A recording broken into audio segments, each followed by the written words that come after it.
Stenowalebabu welcomes you. Shorthand dictations in male and female voice from all sources like magazines, speeches, and editorials at various speeds up to 120 WPM for various departments like SSC, DSSSB, CRPF, Delhi Police, etc. Please like, share and subscribe the channel. Thank you. Exercise number 14. It is gratifying to notice that the indoor bar has grown over the decades and produced eminent lawyers and judges whose contribution to the legal field has been significant. In the mighty freedom struggle that took place prior to independence, the role played by the bar and its leaders in this country is memorable. Mahatma Gandhi, who held the torch of freedom struggle with unparalleled courage and dedication, was himself a lawyer. So was the case with other eminent leaders of the freedom movement like Jawaharlal Nehru, Sardar Patel, and innumerable other leaders. Legal profession in any politically organized community has got a unique place among intellectual professions.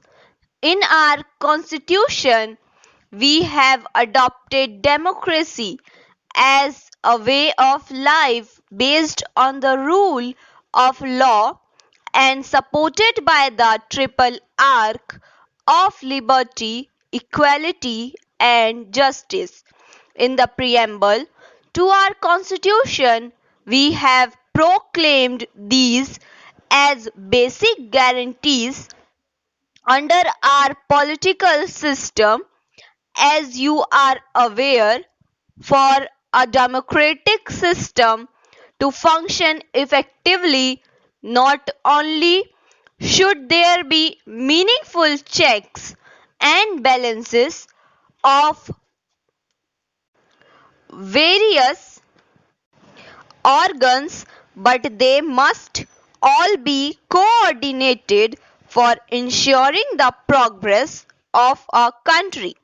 While the legislature, as a democratically elected body, is entrusted with all the tasks of deliberation and making law, the judiciary, with all the independence at its command, is entrusted with the supreme responsibility to administer justice, and that must be done according to law. Laws are made in the legislature not for adorning the statute books, but to serve the purpose of socio-economic change. They are born in response to demands arising from the unsatisfied, nevertheless legitimate human desires and ambitions. Indian philosophers consider the Dharma, which embodies different laws and duties, as supreme.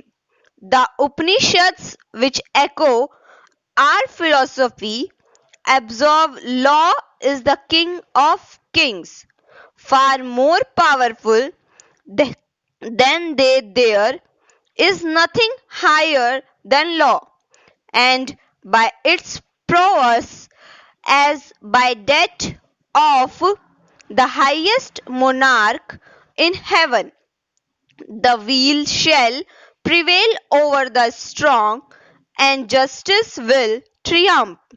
Neither the Constitution nor laws created under the Constitution are ends in themselves. They are created for the purpose of meeting the challenges the society faces in social, economic, and political spheres as well.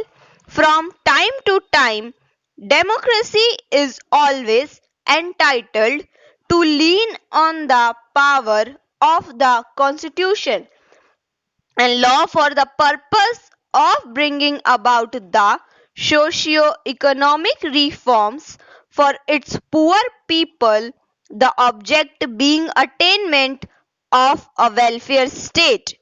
Even though we have guaranteed freedom of life, liberty, expression, and belief inter alia under our constitution, we have yet to guarantee freedom to the teeming millions from want and ignorance.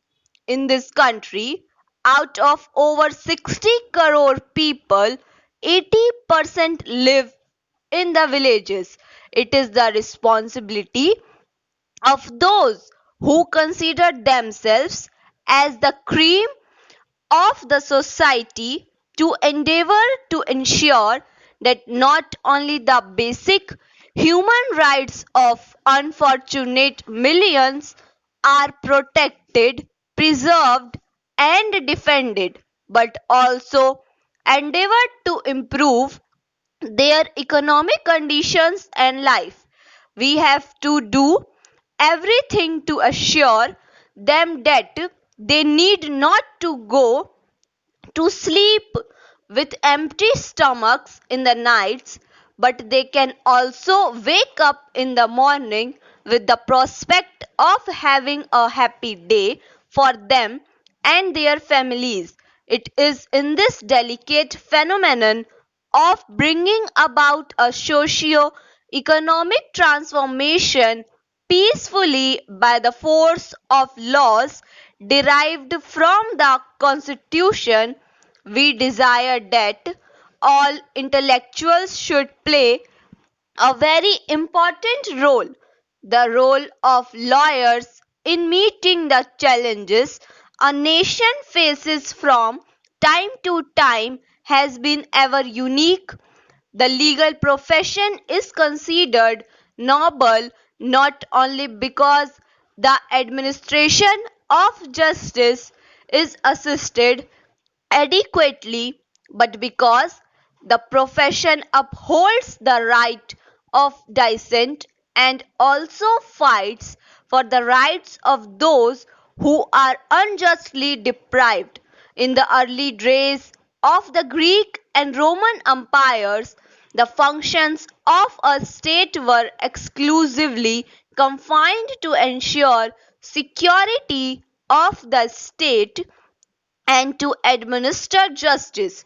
Societies from time immemorial have been conflict ridden as long as basic instincts in man continue to prevail over his actions. Conflicts in one form or the other are inevitable.